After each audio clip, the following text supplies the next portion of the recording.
چې هغې راشي او تاسو ته خپل کلام ووایي او هغې په دې التباس ثاني هغې ته تیار اوسئ.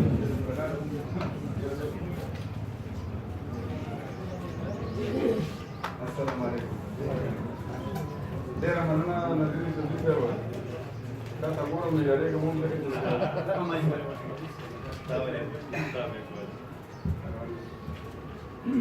د غزل مطلب ژوند د سرو سپرلو د اهتمام لپاره غواړم. ژوند د سرو سپرلو د اهتمام لپاره غواړم.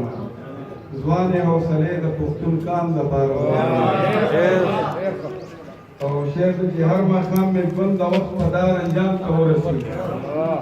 هر ماښام مې ژوند د وخت په دار انجام ته ورسي. نوی شان آغاز د دې انجام لپاره غواړم. او شعر دی چې هر تضاد له دلته سر چې هر تضاد له دلته اوچه کوي ولولي. سر چې هر تضاد له دلته اوچه کوي ولولي. داسې ازادي د هر غلام لپاره غواړم. او خوله مې بدې ښکاري په کیسه دې له راغلې ده. خوله مې بدې ښکاري په کیسه دې له راغلې ده. نن سبا زه امن د اسلام لپاره غواړم.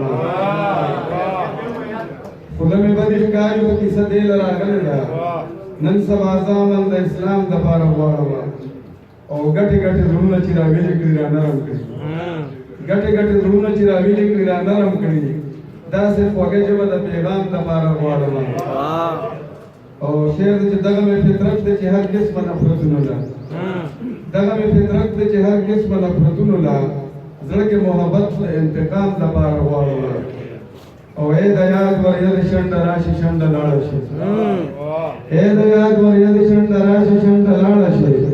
نن در نسو څاڅکي د یو جام لپاره غواړم. ای د یاد ور یاد شنډه راشي شنډه لاړه شي. نن در نسو څاڅکي د یو جام لپاره غواړم. داسې خو بلها سترګې جانانه په ما خښې دي. داسې خو بلها سترګې جانانه په ما خښې دي. ستا نظر خو زه په ځان د پام لپاره غواړم. داسې خو بلها سترګې جانانه په ما خښې دي. ستا نظر خو زه په ځان د پام لپاره غواړم. او ګلزار موسم شعر دی چې دا جهان مې دلته د محنت په نوم ګټلی دی. دا جهان مې دلته د محنت په نوم ګټلی دی. هغه جهان صرف د آرام لپاره غواړم. دا جهان مې دلته د محنت په نوم ګټلی دی. هغه جهان صرف د آرام لپاره غواړم. او زلفې یې لښکرې دواړه سترګې ته تاري حملې. زلفې یې لښکرې دواړه سترګې ته تاري حملې. لوړه حوصله د دغه بام لپاره غواړم. او مکتر نظیر صاحب چې داسې رضا نه یم زما د جام نه ګوټ وکړه. داسې رضا نه یم زما د جام نه ګوټ وکړه. ستا د شونډو رنګ د خپل کلام لپاره غواړم.